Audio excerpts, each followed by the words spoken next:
EnterTheCronic's rabbit hole. And Swifties, Chronicans, welcome back to the channel. My name is Kyle, and this is my lovely wife. Hi, I'm Alana. And y'all let us know something. The algorithm let us know something. And you guys already know what this something is because you clicked on it. We are here for the Icon Sessions with Taylor Swift, presented by the Recording Academy's Songwriters and Composers Wing with the Grammy Museum and the Grammys here. Really excited to see this. I'm pretty sure this is her real first interaction in the public after the post-marriage. We maybe get to see some rings here. We get to hear her talk a bunch, and even I hear there's a mashup of some songs at the end as well. The Swifties have been getting us very excited, and everyone's been going crazy. Anytime there's something new with Taylor, it's pretty incredible, but when it's a collab like this, that's some big things coming in the future, I think, too. So I can't wait to see how Grammys go for Taylor as well, too. So with all of that, we are presented with the Icon Sessions with Taylor Swift now. I'm really excited to get into this because I keep dodging and avoiding spoilers left and right, like I am Neo. Shorts are everywhere for it right now. Shorts are everywhere for it. So, like, anytime anything Taylor shows up, I'm like, no! Yeah. Right? So, like... Not till tonight. Not till tonight. So we are here. It is tonight. I don't have to avoid my phone anymore. I can finally charge it so that I can actually use it, you know, because it's been sitting at 5% battery all day. And I am super excited to get into this. So this is going to be a ton of fun.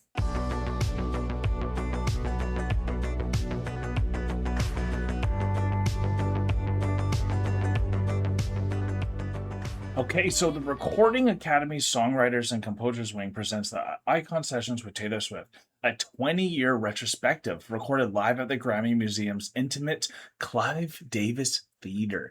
Cool. In this career-spanning conversation, Recording Academy CEO Harvey Mason Jr. sits down with Taylor Swift to reflect on 2 decades of songwriting, from her earliest work through the album's collaborations and creative risks that have defined her career. Recorded before a live audience in one of the Grammy Museum's most intimate settings, the conversation offers a rare up-close look at the artistry behind one of the most influential songwriting careers in modern music. Wow. I still can't believe it's already been 20 years for her, to be honest. That's like mind-blowing for me. And it's also mind-blowing because, like, she started so young. Well, of course. Yeah. Right? So, like, 20 years into her career, she's only in her 30s. Right? Yep. So it's crazy to think of that she's already that far into. She's been doing music longer than anything else. Absolutely.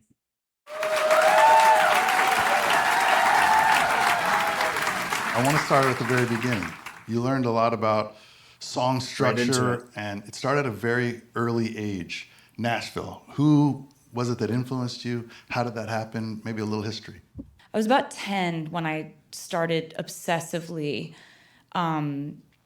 thinking about and planning how it would be possible for me to try to make music for the rest of my life. And so I would do research, and you know, I had heard that Faith Hill got discovered at the Bluebird Cafe. I started learning about the Bluebird Cafe, made it like a personal life goal to get to perform there. And in the process of this, I started picking up instruments and started writing my own songs, just kind of based on the structures and kind of architecture of the songs that I loved the most, and figuring maybe if I write enough of these, I might get decent at it. Yeah. And so with those feelings and putting it in the music, were you ever conscious of, oh, I've got to make it fit this structure? Or were you more just putting out the feelings in your music? I think when it comes to structure, it's sort of like when you learn sort of basic rules about something, it can really serve more as a framework. And you know, we try to not be too formulaic with what we're doing because we're ultimately trying to express human truth. But ultimately, even no structure is a type of structure. Like anarchy is a type of society. Taking the traditional structure and flipping it and doing different things and breaking rules was something you've done quite a bit of that, actually. Started on your first album, so amazing. Then as a teenager, And why you need to, that's such an important thing to ask at first. Let's just think of sports for a second. If you look at like a traditional shot, for instance, everyone's taught to shoot the same way, Yeah. but all the best shooters have their own form. Well, that's You exactly. almost can't even replicate it, right? And then Yeah. it's so obscure and unique. Then that's what makes you so powerful, is because then you still use it as a framework, right? Absolutely. It's like the fundamentals are just that. They're fundamentals, but they are made to allow you to work outside the box at the same time. It's the same with like literature when you're a writer. You can know how the English language works, but once you know how it works and you know how you're supposed to describe something, where a verb is, etc., so forth, you can Yeah. then change it to work for your need in poetry, or to fit a prose or something like that, to then create emotion where it wouldn't necessarily be grammatically correct, but emotionally it's correct. And you Right. do the same thing with music, same as you're saying with sports, on how they're going to make that shot. So Right. it's like whatever you become a professional at, you're allowed to then change the rules a little bit to like meld to your personal style. And I think that's what Taylor has done the best. She looks great here too, eh? She does. Love her classy style. Major, you started writing some really advanced stuff. Tim McGraw and that song. You introduced not only an artist, but you were a writer with a great instinct for storytelling. And where did that come from? I think storytelling was why music felt important to me. So, in being drawn to that aspect of music, I never turned to music to forget my human experience. Yeah. I turned to music to remember it. And so in songwriting, there's Not to always, avoid. I find myself drawn to consequences, stakes, and the passage of time, so we can see those decisions through. I love an epilogue in a book. I'm always trying to see what happened at the end of the story. And oftentimes like in you. a song, you love to stay in one moment, but especially early on in my songwriting, I'd love to just be like, and this is how it ended. Jump around, yeah. They got married. Oh man, it's done. Well, you did a bit of that in the Tim McGraw song, where you wrote something that was ending, but it hadn't ended. We but it still was gonna haven't end, heard and that. That's definitely a different type of song structure. That song, when I look back on it, it kind of establishes a pattern of writing in detail. That's something that people bring up to me a lot about my work, is that I write in detail, but I do think it's important to determine that the details have to have a significance to the Yes. story at hand. And in that song, like there's a line that says, just a boy in a Chevy truck that has a tendency of getting stuck on back roads at night. And if you look at that at face value, you're like, oh, that truck broke down a lot. But if you look into it, the double meaning is these are two teenagers who used to like park and kiss and tell their parents that the truck broke down. Yeah. So Now we know. Now we know. During this period, you were growing, you were perfecting your craft. She and just blew so many girls' cover. She did. I have such a funny story about this time we told someone's parents the truck broke down, but Please do tell. it kind of broke down. So we decided to go mudding in the parents' truck without the parents knowing that we decided to go mudding with their Oh, truck. That's rough. And we found this field and it had like the perfect mudding spot. And so we went mudding through this truck, but it wasn't mud. And it got covered, the entire truck. So What was it? it was manure. Really? Yeah, it Oh. looks like mud in the dark. Manure, mud. Sure, It's sure. both brown. Why was you there a bunch know? of manure? Because it was farmland. I see. Yeah, so you're going mudding around farmland. This is Alberta, it's just, Trying to figure it out. there's just a pile of manure All there. right. And so we went and we were like going to go through this, field of mud, and it was not mud. And so we spent 4 hours cleaning the truck, and we told them the truck broke down and that's why we couldn't get home. No, we decided to go mudding in their truck and got their truck covered in manure. That's pretty rough, honey. Yeah. Jeez.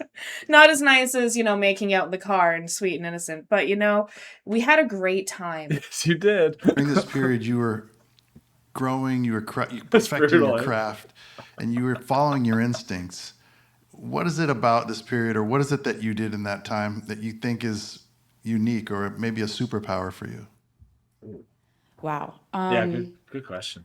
I Taylor think Swift superpower. that at that point in time, I was a 16-year-old putting out an album in country music that was all about my life as a kid in high school. And, you know, back 20 years ago, people really thought very hard about demographics and about, you know, the way you got music out into the world was country radio. And I had so many people say to me on the label side of things like, you know, the country music demo is a 35-year-old female. How are they going to relate to you writing songs about your life in 10th grade? Because we all went through 10th grade. It's a fair question. If I were to look back and say, whoa, that's crazy, this is why this all worked, it was because I didn't listen to the people who said that I didn't have a valid perspective on life because I didn't fit into a certain demographic that they had studied because of the analytics of a certain genre and how people experience music. I think that music is so great because you actually don't know what's going to strike a chord with people. We're dealing in emotional truths that either resonate or don't. Yep. And that's what I was going to say. To me, it felt like your instincts are one of your superpowers. You have many, but you trusted your instincts, both in your strategy, but also in your songwriting and what you put into your music. And is it sometimes difficult to trust your instincts when you're sharing your music with the public and you have to close that out and write from within? Or how do you approach that? I realized that, like, I'm making music because I'm playing for the fans. I'm putting this out for people who care about it and who look to music as a way to cope with their life in the way that I did. And Therapy and music, y'all. I think that if you can actually go through all those checkpoints and realize that putting out music you've made that you love so much is not the path to universal validation, if you're still doing it, then you love it for the right reasons. Yes. That's serious. That's so serious. Love of the game.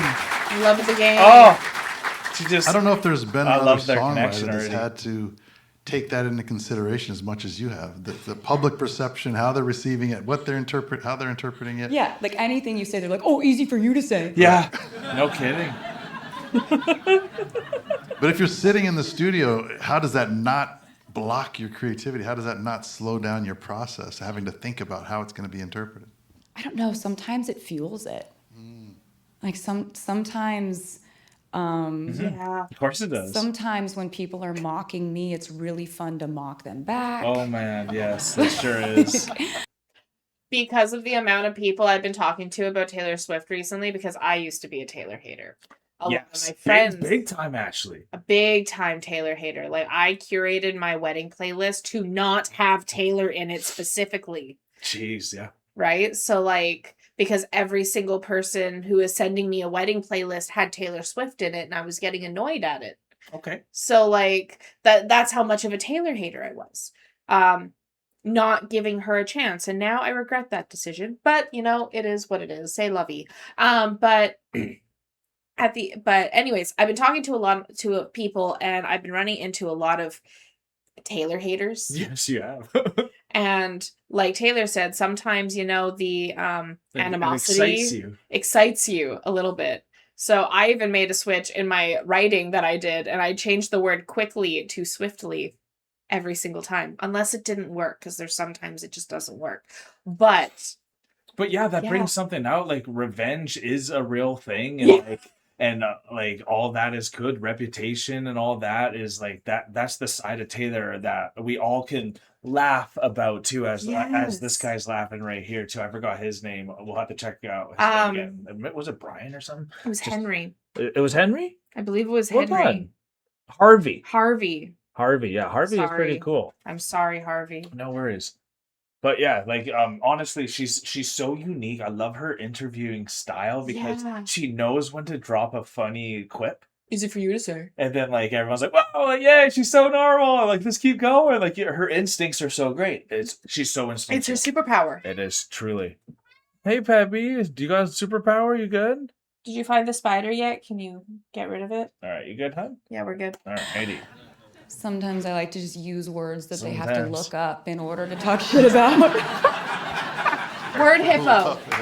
But I go through several processes and coping mechanisms that I've gone through over the years. And one of them is saying, you chose this every day. You could have opted out of this any day before it got unmanageably big. Yes. And I decided not to because I love it that much. And that's just Good. where it begins and where it ends. And everything that comes with this ultimately is worth it as long as I get to still make music. Yes. That's special. That's incredible. Yeah. Really great. I knew the clap was coming out of that one. Okay, moving on a little bit. Your album Red Ooh. felt different. Felt like you're trying some different things. You were pushing the boundaries of yourself as a songwriter, right? And I think 1989 then took you into some kind of pop direction, very deliberate pop. Did your process in writing those songs change from where you had come? Yes. I mean, I think I've always been very fascinated and challenged by the idea of never making a lateral move creatively.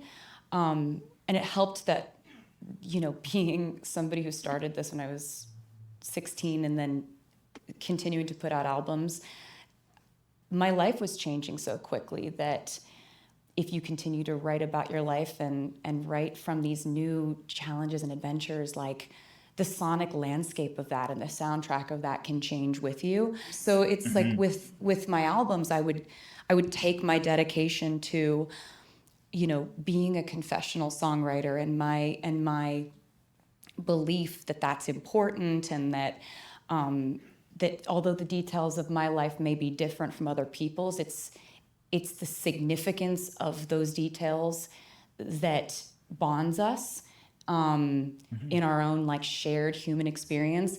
You take that with you. And with Red especially, that album was one where I had just come off of writing, like my album before that was called Speak Now.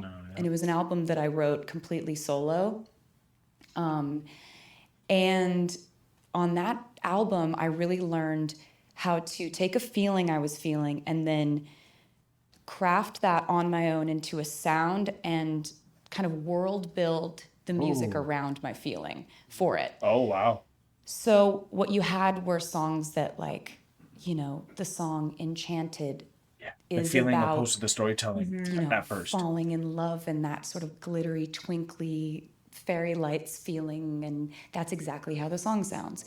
There's a song called Never Grow Up that is a song to a little kid who's asleep in a crib, and it sounds exactly like a lullaby. There's a song called Mean, which was about criticism, and at Great that time, song. one of the criticisms I was facing was like, she's not country enough. And so I made it like I was like, put just as much banjo on this as we can possibly. She literally banjos So it. when I had learned that of how to match my feelings to and to like really influence what I was writing and how I was kind of influencing the production of it to sound exactly the same. Wow. It really helped later on when I would be able to write backwards from that. If somebody would say if somebody would send me a track, I'd listen to the first 5 seconds of the track and be like, oh my God, this is about a girl who goes home to her hometown on holiday break and it's cold and she falls in love with her old high school flame again, but she has to go back to the big city, but she's fallen in love with him over the course of 2 days. Like, what's she gonna do? I've watched that movie. That is awesome right Thanks. there. Yeah. That's Thanks. awesome.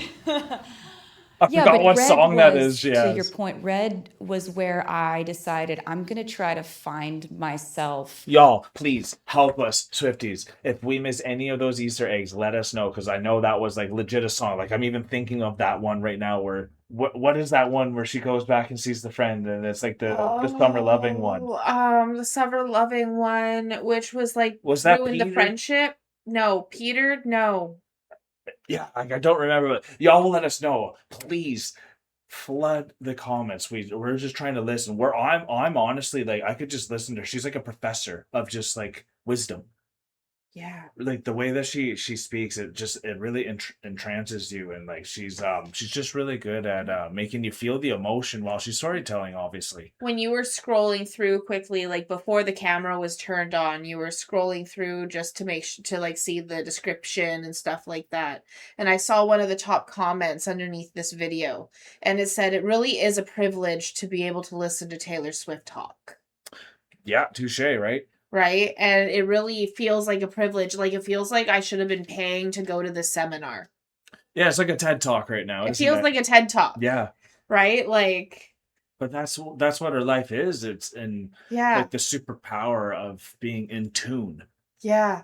That's what she's always been, and she's always been in tune with herself, and that's why her music's always been so relatable, right? Absolutely. Point Red was where I decided I'm going to try to find myself by exploring all the edges of all the different producers I could work with. Everyone from, Dan Wilson to Jackknife Lee to Max Martin to Nathan Chapman to I was Lucky girl. really to Jeff Basker. Like I was like, I want to work with everybody I like, everybody whose music I like. I want to see what they're like in the studio. And that album was very it was very much like changing channels. Yeah. Back when we used to do that. Yeah, so it was like but it really was, when I look back on that album, that was what made it exciting, was the variation of it. And then I arrived at 1989, which I look at as a very sonically cohesive piece. Yes. Were there some of the rules that you learned in country that you had to break, or what were some of the challenges? Because I know a lot of our members and people in the wing write in different genres, but there's not been many people that have been able to transition at such a high-level country writer to an extremely high-level pop writer as well. What are those challenges like? Thank you. I think the main change would be, as a lyricist, just sort of the vernacular over the years that I would use. Because when it comes to... On the vernacular, Pebby's going to start vernacularing his meows pretty quick here. So we're going to get that sorted. Hey, honey. Yeah. He's already going. Wow. Wow. Hey, Pebby, gonna say bye? Want to say bye to the Swifties? So I'm going outside, see my sister. I'm going outside. Bye, Swifties. Bye, Swifties. Bye. Bye, buddies. Aww. Come on. Okay, Pebby's out. We're good. Vernacular over the years that I would use, because when it comes to writing just sort of different shades of my music, like you can say the same thing many different ways. Yeah. Like you can say I'm into you by saying your Midas touch on the Chevy door, November flush, and your flannel cure. Or you can say you got that James Dean daydream look in your eye. Yeah. They mean exactly the same thing. Everything that you touch glows. You are the most important thing in my world, and I just saw you for the first time, and I can't believe it, and I don't know what to do with these feelings. I love her example. We can just choose to say them different ways, and I think that the way that I've chosen to kind of express myself as a lyricist has changed over the years, and there are times when like those contradictions will come up where fans will be like, I can't believe the same person who wrote this, because one will be very simplistic and silly, and one will be very like detailed and deep, and like we're doing tons of allegory, and we're just like in a whole other world of atmospheric, speech. But I think that human contradiction is fun. I think that it's fun to make playful songs. I think it's fun to make songs that are desolate and lonely and just bedraggled lyrically as well. Bedraggled. And that it's that human contradiction that I find interesting. Well, it's also very hard to do, by the way, to be able to do both. So yeah, you've mastered it. You also talk a lot about how much you love little phonetic things, you call it, the alliteration, the internal rhyme, consonant sounds, where the phrase sits. How do you prioritize those things, and how do you decide, do I want to make it sound good or do I want to make it mean something? Nice. Well, I think that ultimately we're trying to do both. And when I talk about writing, I try to explain it so it sounds like I think about it a lot more than I do when I'm doing it. Like when you get visited by the idea fairy, The muse. and you trust where that's going to take you based on your thousands of hours of doing this, that you can enter sort of a flow state. And Heck yeah. then your taste and what you like kind of comes to the forefront. I like alliterations so much that they happen without me meaning for them to happen now. And I like That's pretty I like nice. bouncy syncopation, and I have these certain things that I just like, and I don't even try to do them anymore. I'd have to try not to do them. Yeah, so That's that's the incredible. fun of it. Obviously, when you finish your first pass of something, I really am not someone who stops a song and says, like, let's put that away and revisit it later, or like it exchanges parts out. Like, I know a lot of people do that. I can't. I have to see it through. Yeah. But afterward, I'll go back over and just be like, hey, could this line be punched up a bit? And that's where sometimes I'll add alliterations where they don't exist, but they usually already exist. And when you're doing that, That's whether it's in pretty nice, the eh? original writing session or looking back, are you just trying different lines, trying different words, seeing how they feel, how they flow? The cool thing is that it happens differently every time. Like, there could be just a line that I thought of 3 months ago, wrote down in my notes, and all of a sudden, now that I'm playing these chords on piano, all of a sudden I know what that line needs to be. And so we're expanding outward from that. But first I had to figure out, where is that line? Is that line the second line of the second verse? Is that the hook? Is that the first thing we're hearing? Like, and that's where, we're always constantly putting together puzzles as songwriters. Yeah. But we're also like creating all the pieces of the puzzle first. So it really depends on if you get like a centerpiece or like a corner. Wow. She's And really good. just as your history as a puzzle putter together will hopefully inform you where that goes. But it's really, that's the magic of it, and the misery of it as well. So And the misery, looking at yes. how you produce records, and you God, touched on it. jeez. She's so abstractly, chaotically ordered. It would, like she's saying, that would be so frustrating, because like you have these ideas but then you have to still form it into pieces that then you don't even know which piece you're going to start with. Like, that just sounds brilliant, and that's a creative mind and a genius just speaking. And I love how you can follow her allegories like Yes. very easily well, and like she's even thinking on the spot here, and like it just helps you fully embody what she's doing, because for anyone who hasn't made music, it is like a flow state when you start is. making your own music, and you're like, where the heck's this coming from? But then, oh yeah, this all makes sense now, and you just go with it. And there's something really beautiful about it, and it's very enchanting how she's illustrating it. It really is. And like the thing that I really like about what she's saying, and like what you're saying, you said that she explained it in such a way that it was so easy to follow. Like, you could really understand what she was talking about, even if you don't really fully understand what it is that she's talking about. And that's the true definition of a master of her craft. Yeah. Because if you can explain something that in a way that a 7-year-old could understand it, then you truly have mastered everything. Fair. That's like what we're taught in sales. You have to be able to explain it as if you're explaining it to a kid. And that's how you know that everyone can understand it. And that's what she's able to do. She has these allegories that she's using these big fancy words, but then at the same time, she's simplifying it down to a way that everyone can understand. That's why she did so Right. well with that Toy Story 5 song. That's why she knew did you. so well with the toy. Exactly. Yeah. Exactly. And the thing is she knew everyone was missing that countryside of her. Mhm. So like going into Toy Story, it's a country style movie, but course. then she was really able to play on that side of herself again.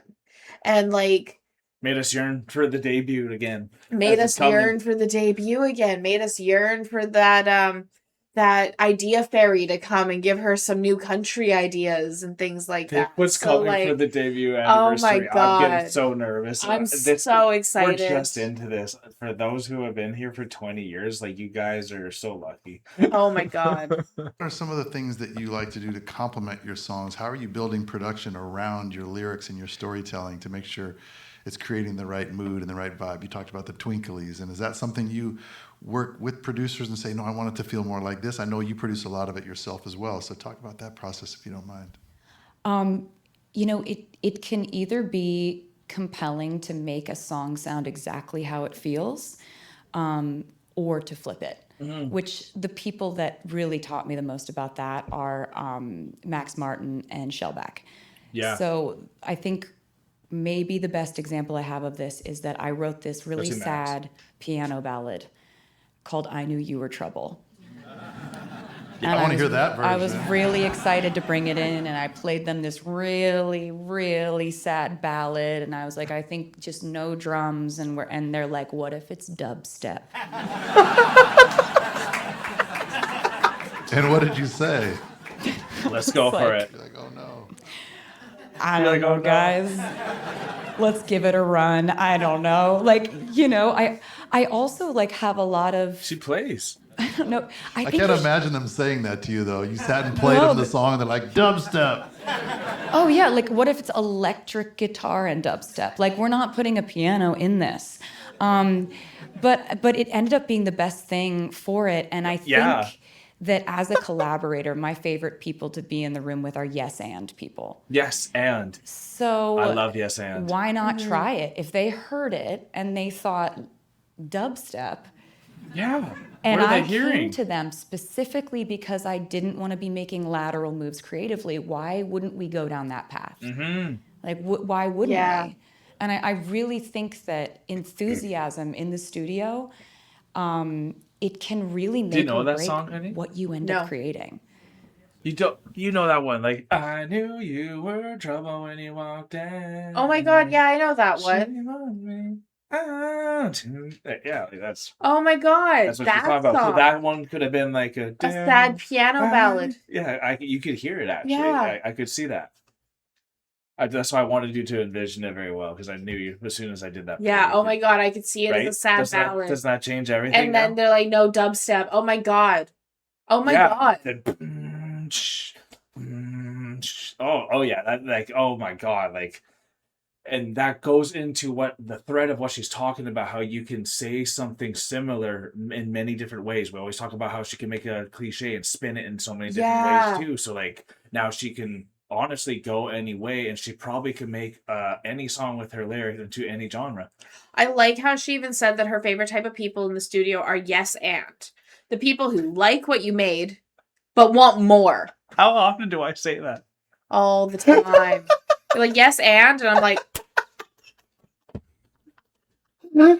oh, Taylor's the best. she is. That was so clean, honey. I was Thanks. scared. I was actually scared. I had to breathe. It can really make or break what you end up creating. Yes, and people. Yes, I love don't that. be the person that comes to the show. Oh, Yes, let's I mean, go. that's a great lesson for Thank you. all of How us many as lessons she's songwriters had. to approach the creative process with that spirit, And? with the yes. I don't and. even say yes It's so sometimes. important, right? All right. Next little phase, the Reputation album. You were writing. 1 second, y'all. We're getting Sneaky McGee doing his slow little one leg.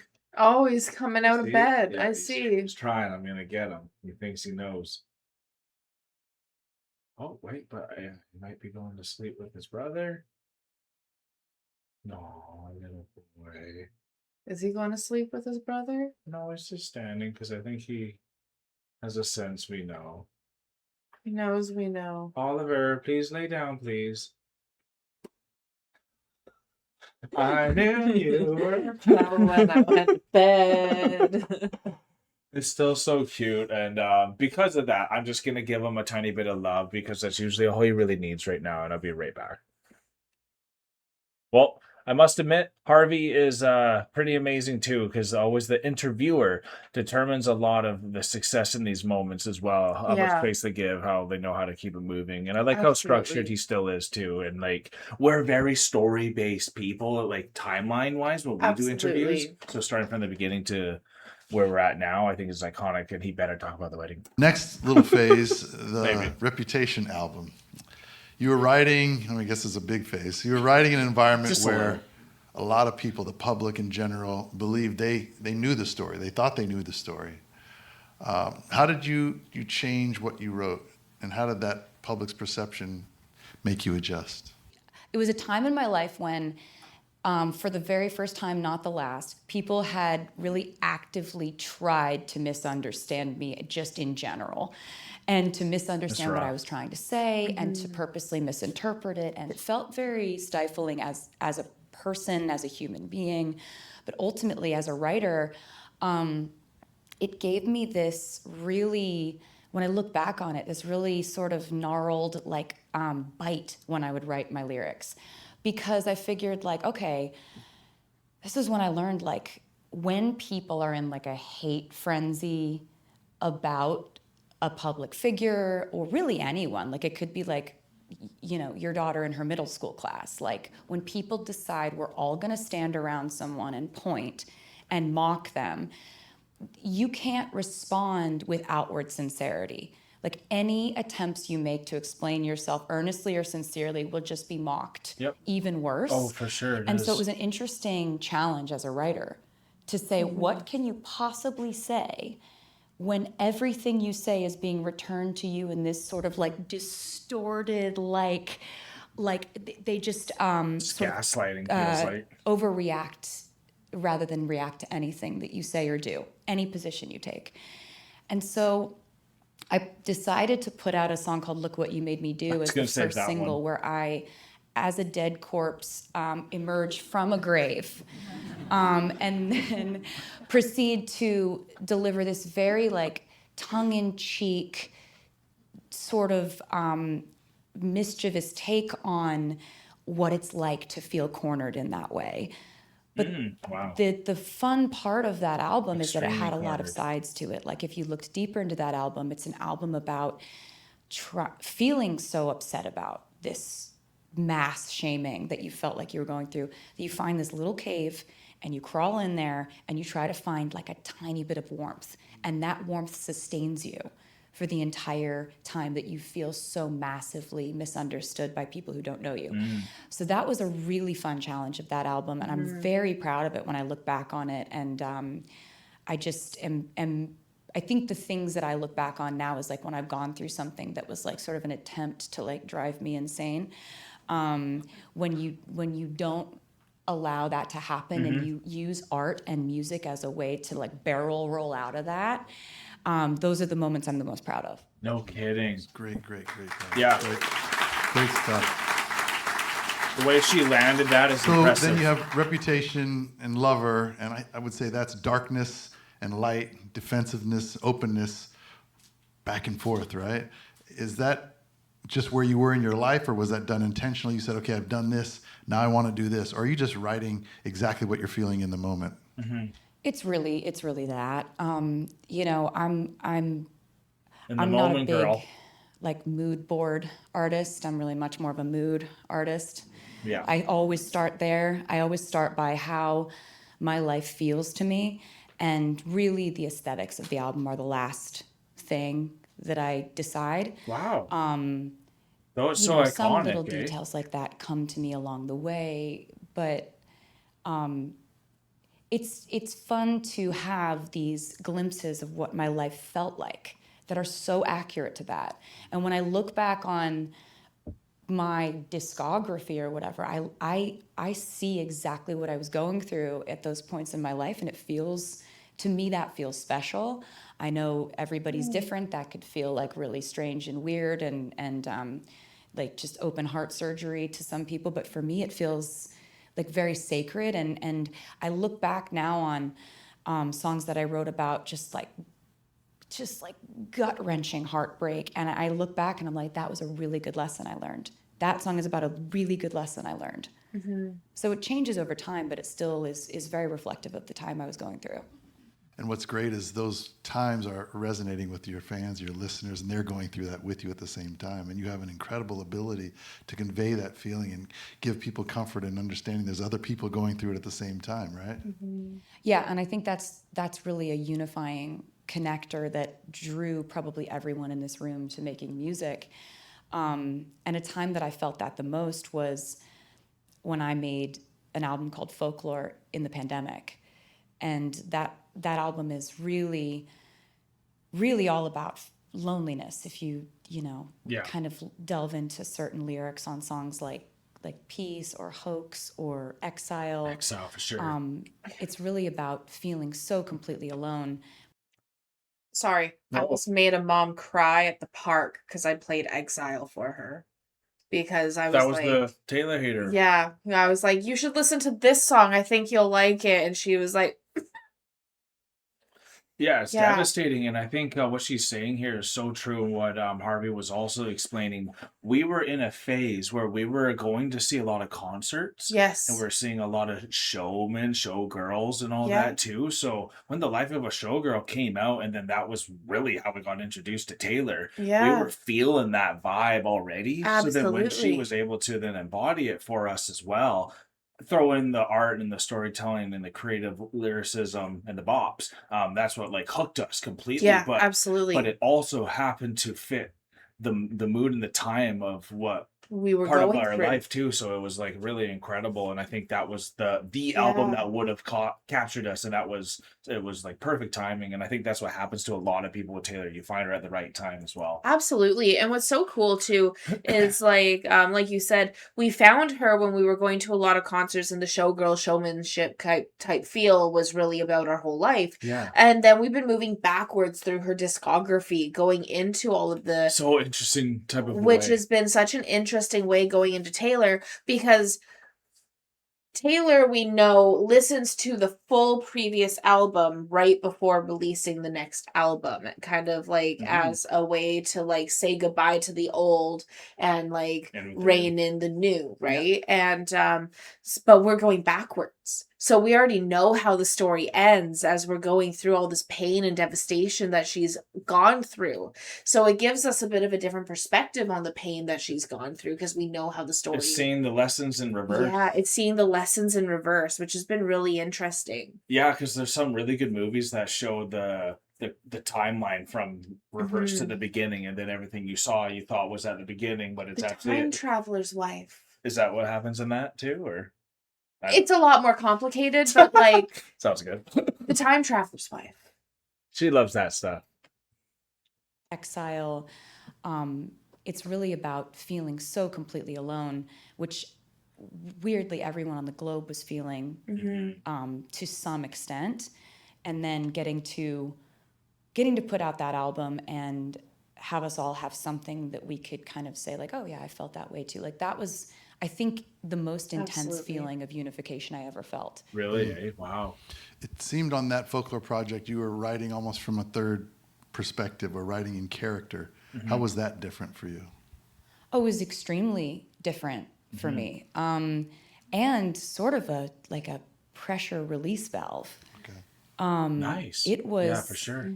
It was an escape into my imagination. It was all of a sudden I was walking on a cliffside and looking at the ocean instead of just being at home, and it was a lot of things all at once. But with folklore, I was oftentimes creating the character and creating different characters who were interacting with each other, and that was really fun. I just got to write in character for Toy Story 5, which was such a blast. Yes, cool. let's hear it for that. Oh, Toy thanks. Story I 5, love it. that's big. And Not a that- lot of people get a chance to write those songs. Especially for a character that I've loved for years and years and years. This character Jessie, who I've just always watched those movies specifically to see her, and Wow. I She's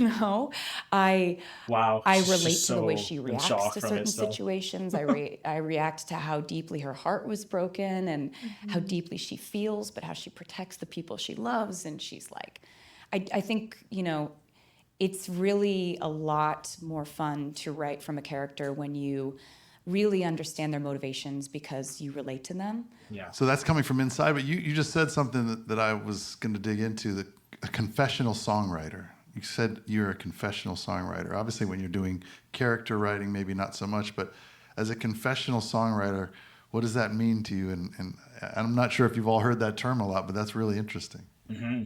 Thank you. I think that when I say the term confessional songwriter, I think it's important to specify that not all shocking revelations you make about yourself are deep. Yes. No way. I thought it was way more important. Just saying something dramatic, shocking, and wild doesn't make it something that's gonna help people, resonate with people, be a important story that sits in people's minds, hearts, and souls. We have to be purposeful. Mm-hmm. You can't just like scream something crazy and be like, I'm a confessional songwriter. Just for the same exact reason why details should not be strictly decorative. Yeah. Like, beautiful. Let's not be haphazard with these things. Let's make them count. There's a song on my album Fearless, which is the second album I put out, and it's all written from the perspective of a child singing about their mother, but you never hear the word mom or mother or mommy or anything like that. Like it's you know, because the narrator is saying, it's getting cold, I've got my big coat on. I hear your laugh and look up smiling at you. I run and run. Past the pumpkin patch, through the tractor rides, look now, the sky is gold. I hug your legs and fall asleep on the way home. And those details serve the purpose of telling us exactly who our narrator is. And so sweet? I'm so mad. I'm never going to be a good songwriter. I'm never going to write that. God dang That's it. her second album. A lot of writers don't. Come on, yeah, give them some love for that. How you feeling, honey? What's that? Oh, Where'd that put you? Where'd that take you? Wishing you had that connection, or what?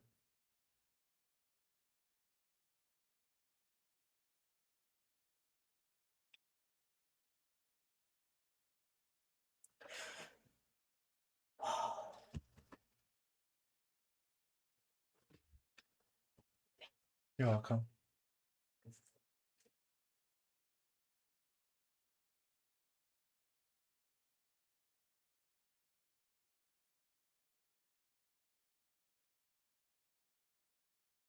I love you, honey. I love you.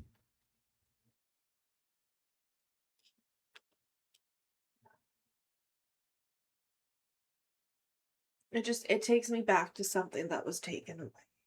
Oh, okay. So that's just...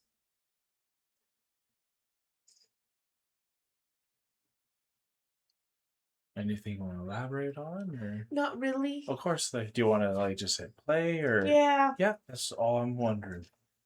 You need a breather before we continue? No, I'm good. That's just a really powerful line. So like, Oh my god, yeah, and look what it like put I'll never be everyone- able to write that, right? Like Oh I just my burst into gosh. tears listening to it. So like, yeah. No kidding. Can we hear it one more time to continue it through? 100%. Because it was that beautiful. Honestly. Cheers to that. Cheers to Taylor. Look what she can do. Why do I even do my makeup? Like, any makeup brands have waterproof makeup? Want to sponsor me? Actually, they all ask you what type of makeup you have because you can't tell. Oh, really? Yeah, honestly, you're doing Okay, great. so for the people who are here who have wondered, Yeah. my foundation that I wear is actually tattoo body makeup for covering tattoos, because I have this amazing tattoo partial removal that I have on my body that one day I will get covered. And when we got married, I covered it with tattoo makeup and I have this big bottle of tattoo makeup, and that's what I use for my cover up. Right. And that's why the cover up stays on so well for the most part. Okay, I get Is it because it's body tattoo cover makeup. now. Okay. Because I like can't bring myself to buy more cover up until I'm done this bottle of cover up. Oh my god! I remember I was so sweaty at the wedding too, and then my hand touched it, and you almost could see a little bit got smudged. I felt so bad. Remember Oh, that? it happened. It's all over my dress. I have to get the dress dry cleaned. And then my eyeliner and my mascara is actually Shoppers Drug Mart's Essence. That is just like the local store Shopper Drug Mart Canadian makeup brand. So it's what you do with the stuff. Yeah. So and it's just their waterproof stuff. And you know what? It works so well. Yeah. Now you know, y'all. Now you know. Because there has been comments asking because you always look great. And Thank you. And you get through the tears. I get through the tears. There is saying, We've got the it's tissues getting now. cold, I've got my big coat on. I hear your laugh Oh, and yeah. look, We're going to go back. which is the second album I put out. There There's it a is. song on my album Fearless, which is the second album I put out, and it's all written from the perspective of a child singing about their mother, but you never hear the word mom or mother or mommy or anything like that. Like it's you know because the narrator I feel is so saying, bad now. it's getting cold, I've got my big coat on. It's fine. I hear your laugh and look up smiling at you. I run and run. Past the pumpkin patch, through the tractor rides, look now, the sky is gold. I hug your legs and fall asleep on the way home. And those details serve the purpose of telling us exactly who our narrator is. And I'm so mad. I'm never going to be a good songwriter. I'm never going to write that. God dang it. A lot of writers don't Hey, honey. need to. Even if our kids don't ever make songs, they'll think about that about you, eh? Thanks, man. dig back into the songs they've written with such depth as you have. Maybe talk a little bit about doing Taylor's versions, what that meant, and how did that affect you as a songwriter? Did you look at those songs and say, oh, I wish I could tweak this, or maybe I'll change that? it's interesting. Going into that process, I re-recorded all of my music that I had recorded on a former label. We know. And not many people know. I've been really quiet about it. I just hide it. Secret. Haven't Top been secret. vocal about it at all. So it was an interesting thing because at first it's like it's like when the dog actually did eat your homework. And you're like, yeah. now I have to redo it all, and then I have to go in to the teacher and be like, the dog ate my homework. And like the public and the media, since it hadn't really been done before in that way, and I guess on like such a big scale and so loudly and obnoxiously, the public kind of like did a little bit side-eye me the way that a teacher would if you did say the dog had eaten your homework. And so that was an interesting place to start from, and I had to sort of get myself from the place of being like, everyone says this isn't gonna work. Are you okay, honey? And everyone's saying that like nobody's gonna want to hear my new take on the same work. But actually, I got to a place where it felt like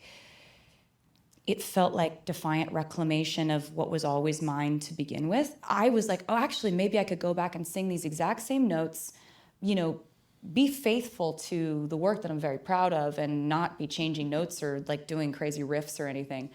But maybe I could like improve the sonic quality of this music. And that's how I feel about it now when I listen to the Taylor's versions. Even now that I've gotten all my music, I own everything I've ever made, which is... You can keep saying it. Congrats. Feels good. Yeah.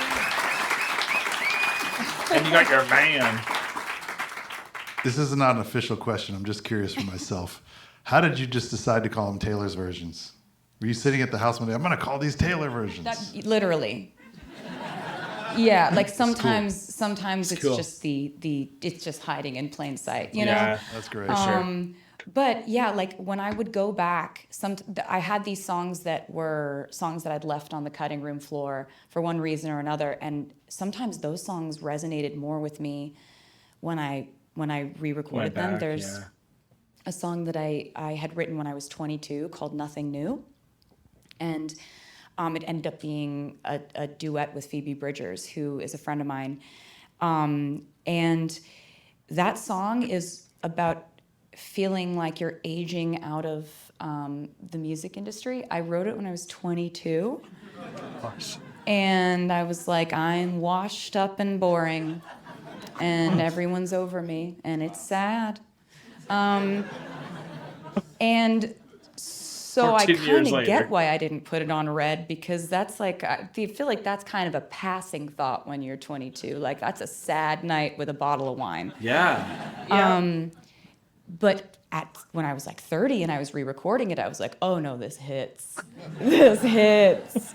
Love it. The song All Too Well has now been I an love it. album track. It's been a 10-minute version. It's been a new recording. It's been a short film. It's kind of can't stop. Yeah, it's awesome. What does that say about that song, or a great song? Oh, thank you for saying that. I think the most interesting thing about the journey of the song All Too Well is that Your favorite it song? was a song that was never a single on the album Red. And it was always a song that I just personally was so proud of. I was just like, man, I hope the fans gravitate towards that. And then they did. And I went through the whole album cycle of Red. It was never a single. And then when we were headed into Grammys, actually, the fans just were like, please play All Too Well. Please play All Too Well in the Grammys. And it just felt like the right thing.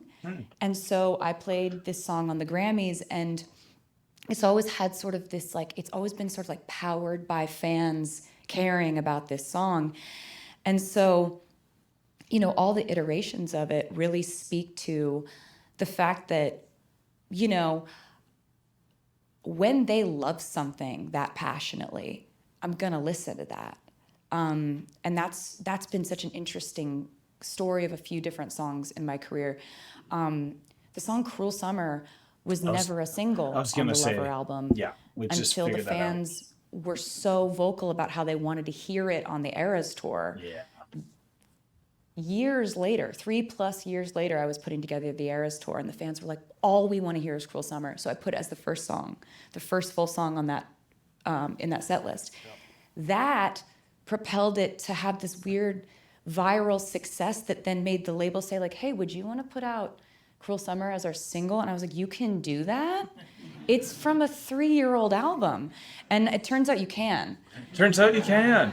So it's been really delightful to see that. And that is... You saw that? Tasty. That was tasty. Oh, that realization. Oh my God. Y'all, sometimes you can be like, it's hidden in plain sight. We have 20 years of Taylor albums that we could get new singles on. Tasty. Hey, y'all, when you get revelations, they're Turns huge. out you can.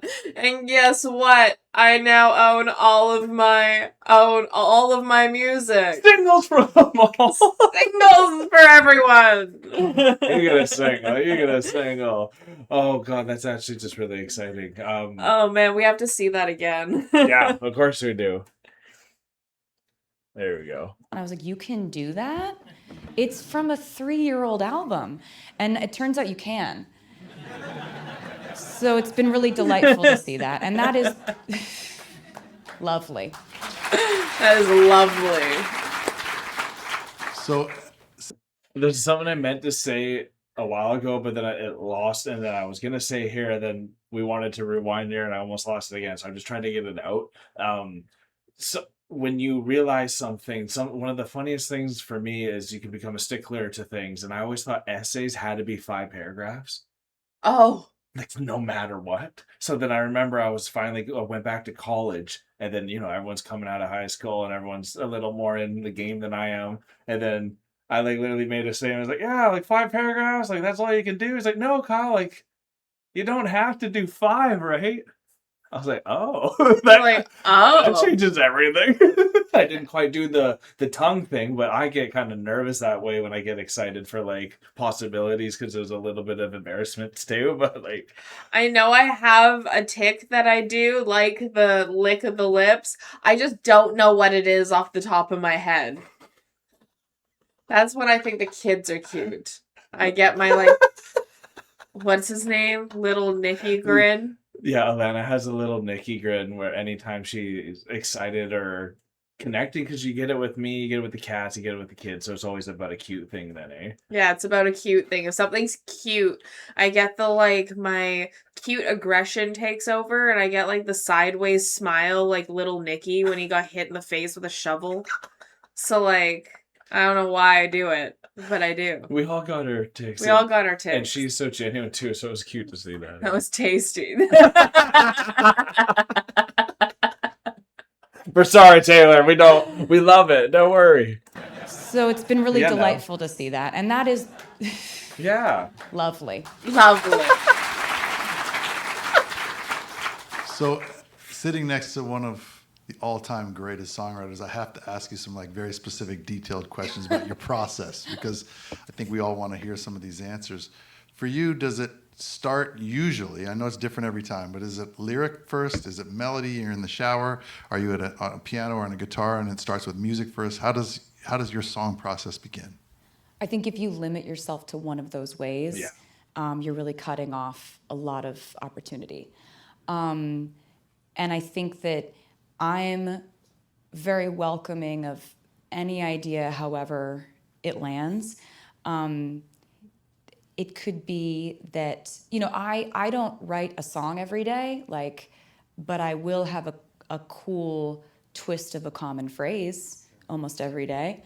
And you'd write it down somewhere? Yeah, so I've got like a phone, notes journal? app that's crazy. It's just like scroll. Like you'd scroll You forever. need to archive your and that ideas. really comes in handy because when I am in a session or when I do like lock on to that flow state of writing a song, I can scroll through and immediately be like, this fits, this is perfect. Oh my God, this is what this is about.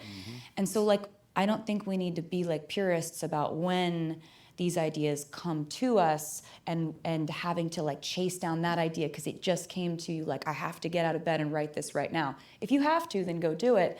But if you can like save an idea fragment that's a lyric in one space so that when you're in your sessions, you can be like, you can access it. And it's either that or like if I have a melody, whether it has lyric attached to it or not, I'll just like, no matter what, grab my phone, no matter what embarrassing social situation I'm in. Archive because it. you think you will remember it, you will not.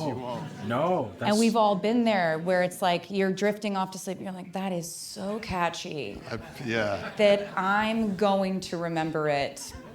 And I'm so tired.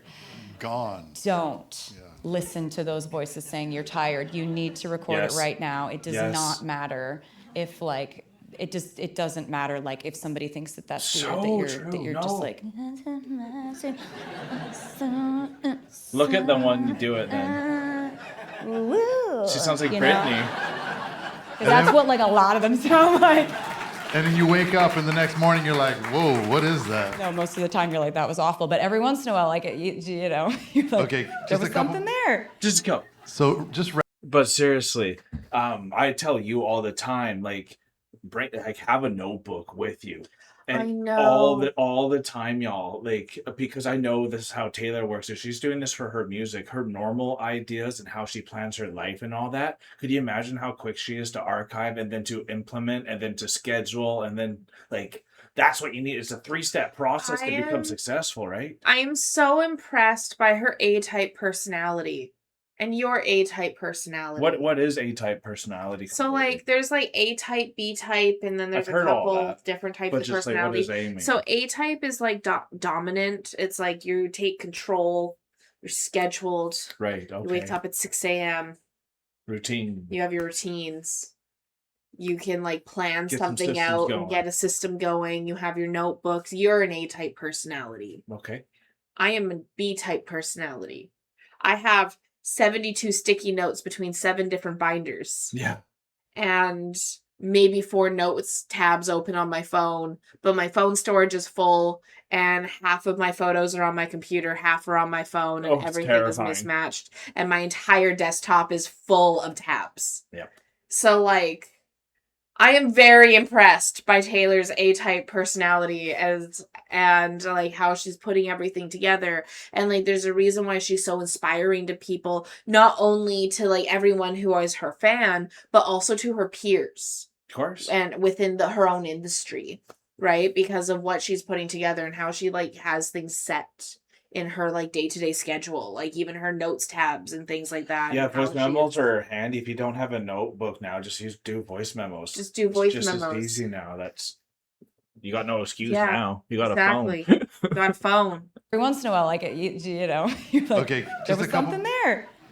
So just wrapping up, Taylor, when you place yourself now next to the writer of Tim McGraw, what are some of the things that are the same, and what are some of the things that have evolved and changed into this new writer?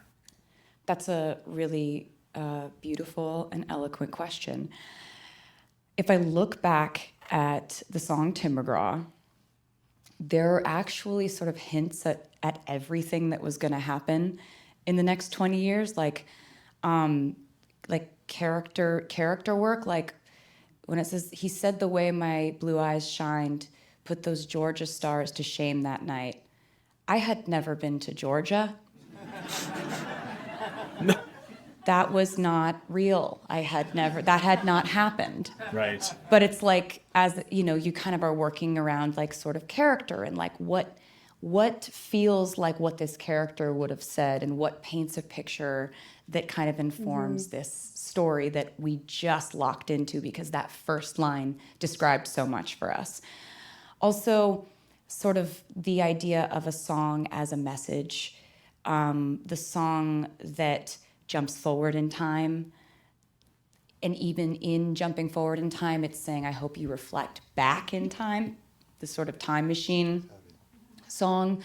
And I also just I love think time that machine songs. There you go. I've loved, and I think this can happen in as you grow up. I love my country roots more and more the further along this path I get, and I want to honor them more and more, and I feel more tied to them, more loyal to them. The people that shaped who I am as an artist and as a writer, that all happened in Nashville. Love it. Love it. Room full of songwriters and composers. When they leave today, what do you hope the takeaway is from our Yes, conversation? and? Wow. Oh. Yeah. Ooh. I hope that Yes, and for sure. I hope that you will show up to work even when the idea fairy doesn't. Yes. I hope that you will not be the person who shoots down everyone's ideas in the room but has not brought any of your own. Oh, I love that. I hope that you will remember the yes and of the improv session that is your recording sessions and that is life as well. Yes. And I it's hope life. you remember that in the music industry, as wild and ever-changing as it is, enthusiasm can protect you from anything. Yes, it I would can. know. Because I mean, it's God within you. I forgot she's performing. Right.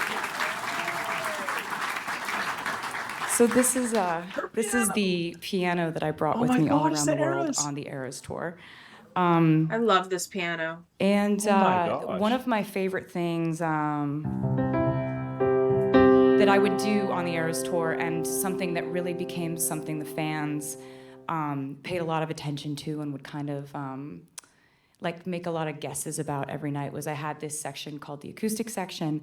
I would do different songs every night, one on guitar and one on piano, and I started to really have a blast with creating medleys towards the middle end part of the tour, and I'd really just think about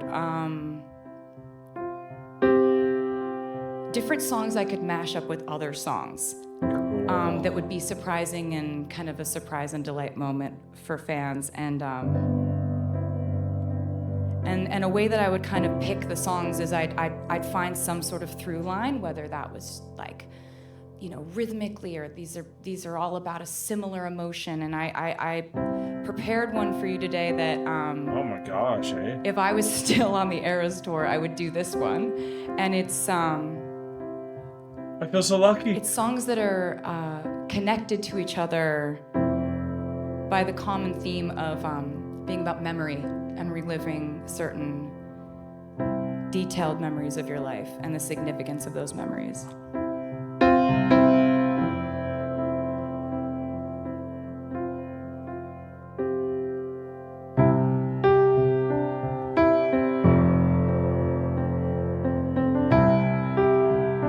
Look at that ring. Yeah, geez, there it is, honey. I knew you through the days of the blades of the grass in summer. Parachutes for the free fall of being younger. I memorize the sound of your bare footsteps. Running a while, it's been a long time. Life has ways of leaving those days behind. Seeing you tonight, I remembered I loved you. Came back when I met it, I saw you standing there in the light of the window, wearing that same smile. But it's been a while, but I knew it, I knew you. I knew it, I knew you. Oh, this song means so much to us, eh?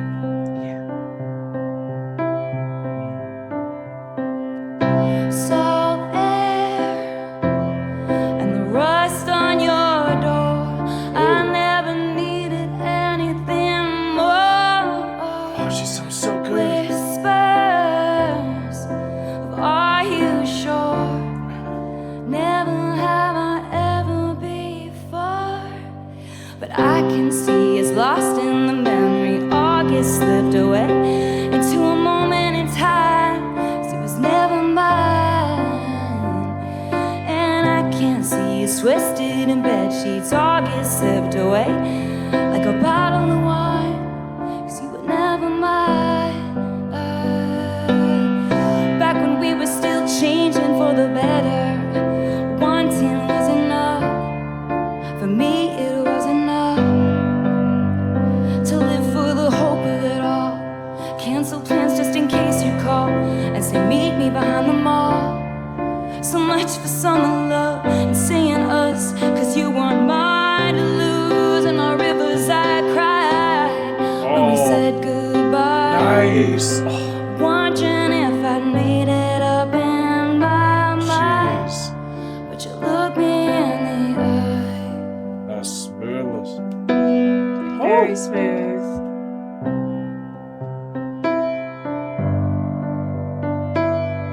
Oh, nice. I walked through the door with you. It was cold, but something about it felt like home somehow. And I left my scarf there at your sister's house, and you still got it in your drawer even now. And I know it's long gone, and the magic's not here no more. And I might be okay, but I'm not fine at all.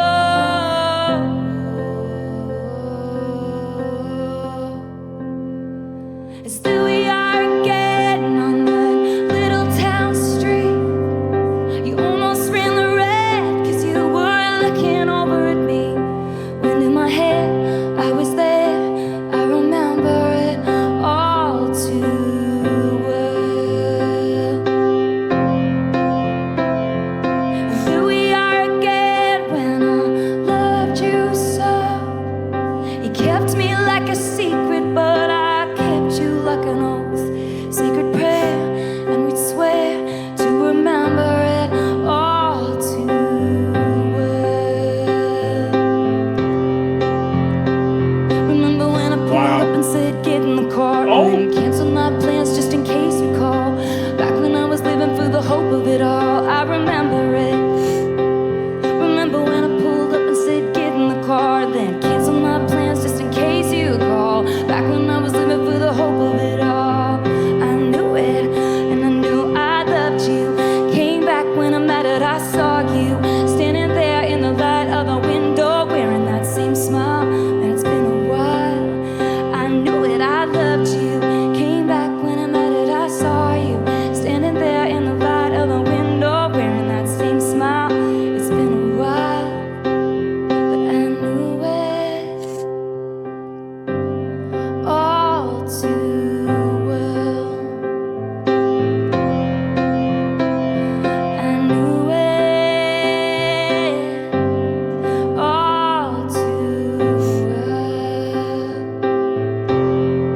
grass in summer. Wow. I remember it. You were the free fall of being younger. I knew it. I knew it. All too well. Wow. Jeez. That would, yeah.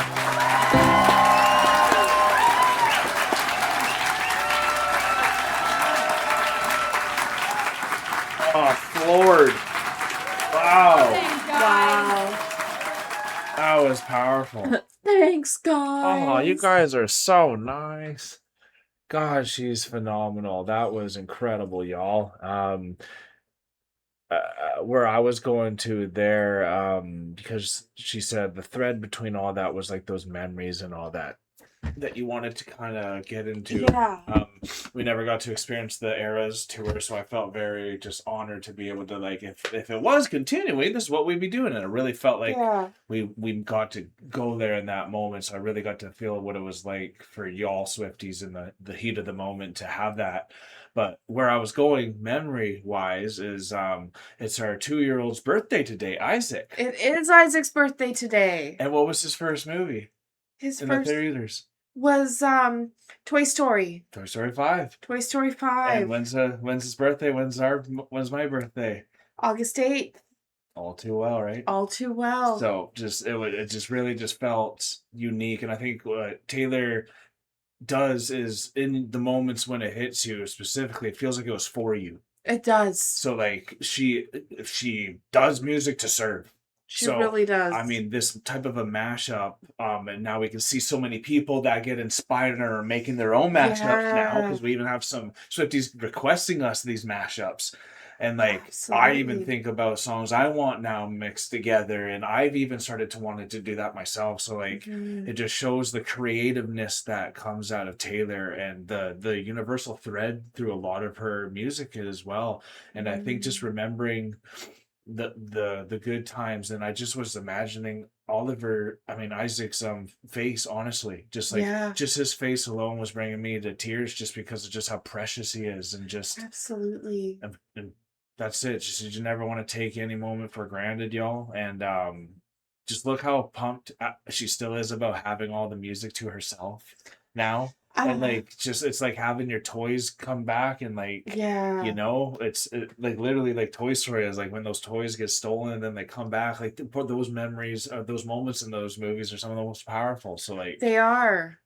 yeah, she makes me feel like a kid sometimes. She does. She really, like, she enlightens that part of you, that childlike innocence, Yeah. that part of you that, Drops the like, walls. it drops the walls, and Yeah. she can really break down any barriers that you've created. You got that And right. so, like, even with you, like, you two, I looked over and you were crying, and I was like, my honeys, like this is, it was good to see how she broke through any walls that you had, right? Mhm. And I wasn't sure what you were going through in that moment, so thank you so much for sharing.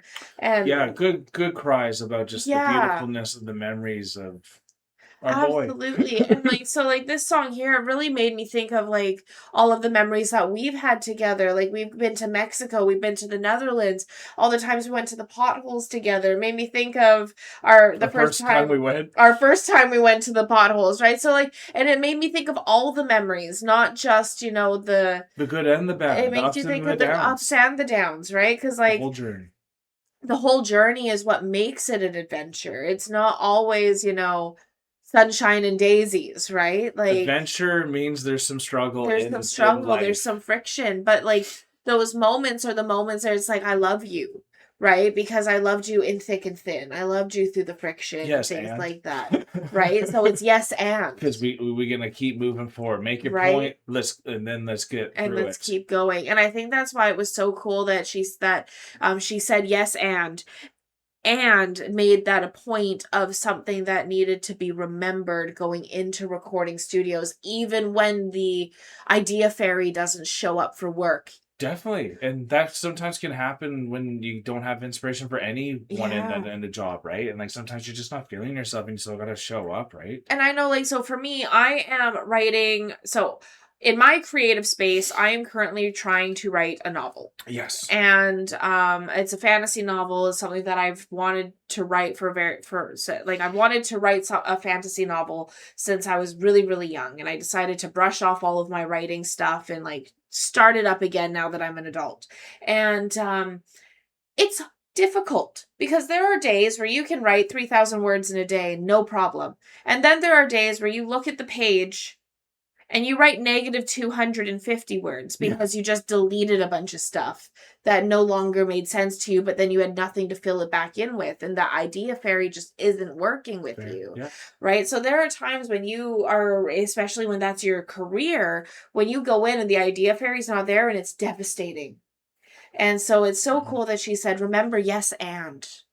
Remember to always show up when the fairy doesn't show up. Remember to make sure that you keep going and pushing through because that's your creativity and remember why you're here. Get out of your comfort zone, Get out of your comfort zone. Greatest gains come from discomfort and like right? The struggle and trial through error. That's how you learn. That's how you become a winner, is learning how to lose sometimes too, right? Exactly. So like I really loved what Taylor said was her takeaways. Was something that I really loved about this because I think that it really is something that everyone can kind of apply to their life. And for me, I feel like she got her wins at the right time. I agree. Like if we're even talking just about Grammys right now, think about her discography. She didn't get it on her first one. Mm-hmm. Then she gets a Grammy for her next album. Mm-hmm. Then you don't get a Grammy for basically the next 4. Yeah. Right? Because for Speak Now, no.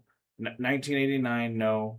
Red before that, no. Then you get to Rep, and then you get to Lover. So it's 5. Wow. So think about that grind she then has. Absolutely. You know what I'm saying? That's a grind. That's a grind. And in that time, she's really honing all the different aspects of herself. The different aspects of her creativity. Then she comes out, and then the time that she just announced is when she felt most in tune with people was when she was outside of herself with Folklore, and then that was her next one.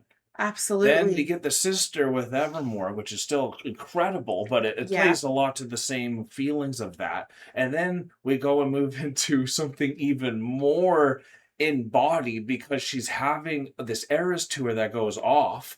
Yeah. And then you get at the beginning of it with Heartbreak with the Tortured Poets, wins with that. Mm-hmm. And then towards the end of it, you then get and then she gets Midnights before that, and then she also wins with Midnights. She wins with Midnights, and then wins again with Tortured Poet. So like it's just she didn't win a bunch at the beginning where I really thought she did, and that still is so mind blowing. Yeah. So like to know how she stayed humbled and hungry. Humbled and hungry is a good way to put it. Throughout this time, went through so many even purposeful switches and all that to then find her best. Like she said, she then could just focus more on the color of the song. The shades of her music. And that really became the psychological tools behind why her then aesthetic started matching so well to her storytelling. Yes. Because then to find out her aesthetic was literally always the last thing she thought about, for me, I thought that was always part of her thing. I thought it was really cool. She explained storyboarding each song and then storyboarding the album and then figuring out the color concept. Yeah, interesting. Right? And building it like pillars upon pillars.